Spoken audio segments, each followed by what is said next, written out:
Shortly after learning about the murder of 8 people in Atlanta, 6 of whom were women of Asian descent, I cried. I know that others cried too. Their deaths are already yesterday's news. They've faded into the background. But the feeling of despair is still with me. When Asians and other peoples of color leave their home, we think about how we'll be treated and sometimes fear for our personal safety. These events are what the media call mass shootings and seem incomprehensible. Why kill? The reason is hiding in plain sight for those with eyes to see.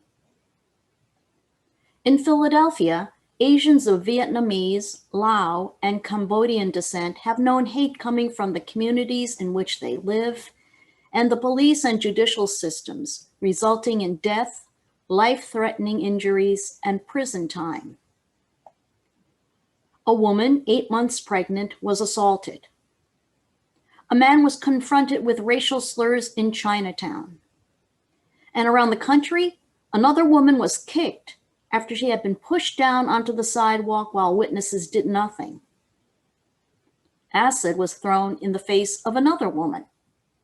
A grandmother was set on fire. A man's face was slashed from ear to ear. A toddler was stabbed inside a store. A senior was pushed face down onto a concrete sidewalk and died. Violence targeting Asians keep rising. Since March of 2020, over 3,800 hate incidents have been reported. This averages out to about 70 a week.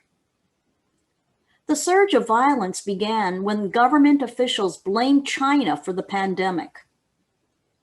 The blame on China translated itself into scapegoating Asians in America. Many Asians knew what was coming. This is history repeating itself over and over again.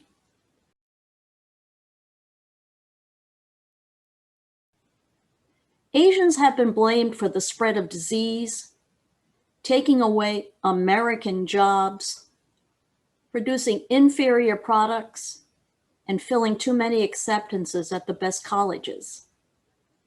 Harming Asians through physical violence as well as unjust laws has been America's response for its ills. Here's some history. In 1871, the Chinese massacre in Los Angeles is thought to be one of the largest mass lynchings in US history. 15 years later in Tacoma, Washington, another white mob organized a systematic expulsion of the Chinese and then burned the community to the ground. This was known as the Tacoma method, a model for getting rid of the Chinese. The Page Act of 1875 prohibited entry of Chinese women into the United States because they were labeled falsely as immoral and prone to spreading syphilis. This view of Asian women is still with us today. The singling out of Asians, Chinese included, as being responsible for white unemployment culminated in the Chinese Exclusion Act of 1882. In 1924, this law was expanded to ban immigration from all Asian nations. Following the bombing of Pearl Harbor, President Roosevelt signed an executive order forcibly removing 117,000 Japanese, most of them were American citizens, from their homes into concentration camps. Vincent Chin was bludgeoned to death by 2 men in Detroit after racial slurs were aimed at Vincent. In 1982, Japan was a major force in the manufacture of cars. It didn't matter that Vincent was Chinese American. In the mind of many, he represented a group to blame for the layoffs in the auto industry. And those who killed Vincent served no jail time. Christian Hall, a suicidal Chinese American teenager with his hands up in the air, was shot dead by Pennsylvania state troopers shortly after Christmas. the outcome of an investigation called the shooting a justifiable homicide.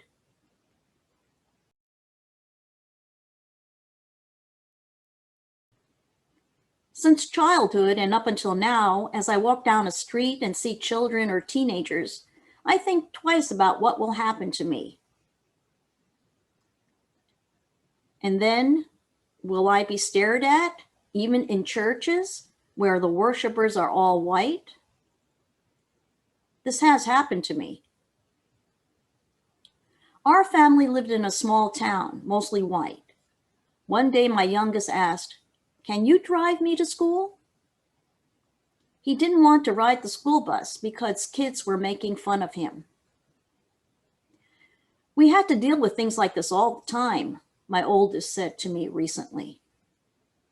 And then when I went to see school officials, my complaint fell on deaf ears. I've been asked, "Where do you come from?" And when I say I was born in Chicago, it doesn't seem to be a good enough answer. Once a car zoomed by my husband and me, and the driver shouted, "Go back to where you came from, you war bride."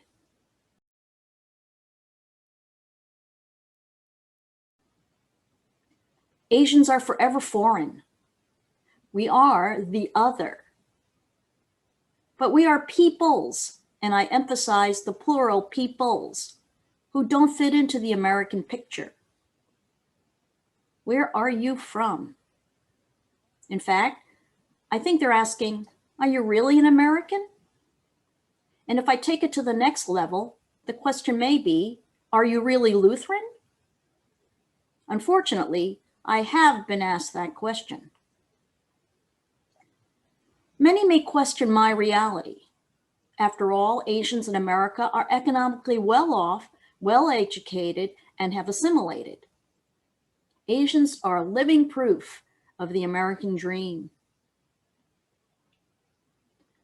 Asians are not one people, but represent 24 nations with many different languages and faiths, even within one country. In America, we are rich, we are poor, we speak English, we're undocumented. There are many different situations within the Asian community. Not all of us are living the American dream.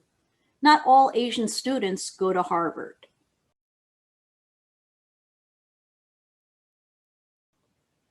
Asians have been portrayed as the model minority.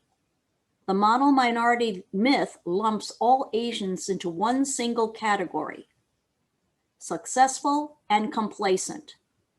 The model minority myth is the invisible power which results in unfair policies and undervalues our accomplishments. It pits peoples of color against each other, implying that the so-called non-minority, non-model minorities are at fault for their ills. The underlying power of the model minority myth is racism.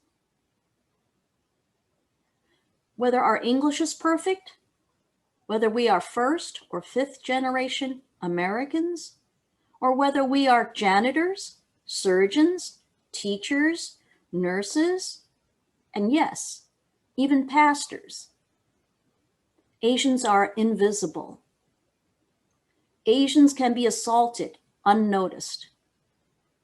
This happened to Lutheran pastor Sheng Chai Hung, a Hmong American who was badly beaten in Philadelphia.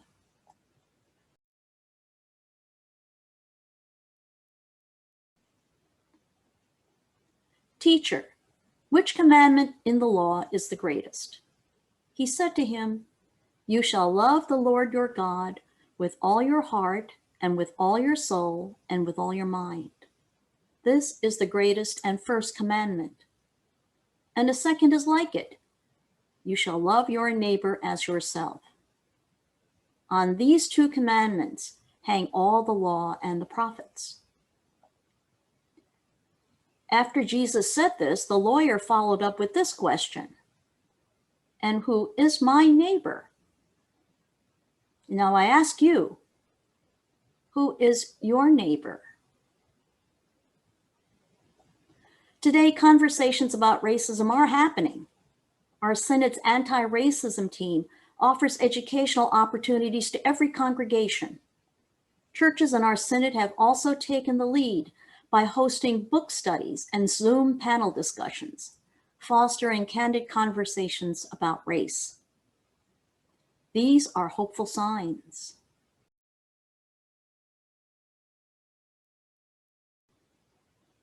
We might have thought with the election of President Barack Obama in 2008, the issue of racism had passed, that now there is equal opportunity for all peoples of color. We've come a long way. Or have we? Today, the right to vote is being challenged. White supremacist groups feel bold enough to go public. Subtle and blatant words with racial undertones are screamed out with enthusiasm to large crowds who greet them with loud cheers. Is something similar happening quietly behind the closed doors of family homes and church buildings?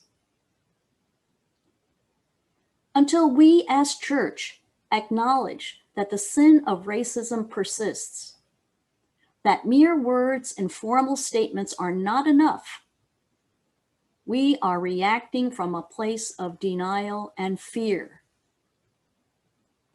And as I remember Jesus' words to Mary after the resurrection, do not be afraid. Do not be afraid. I ask that you not be afraid to ask a Lutheran of color or anyone of color, how are you doing?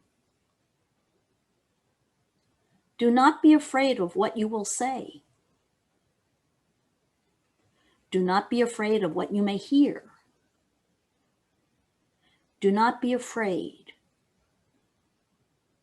but listen.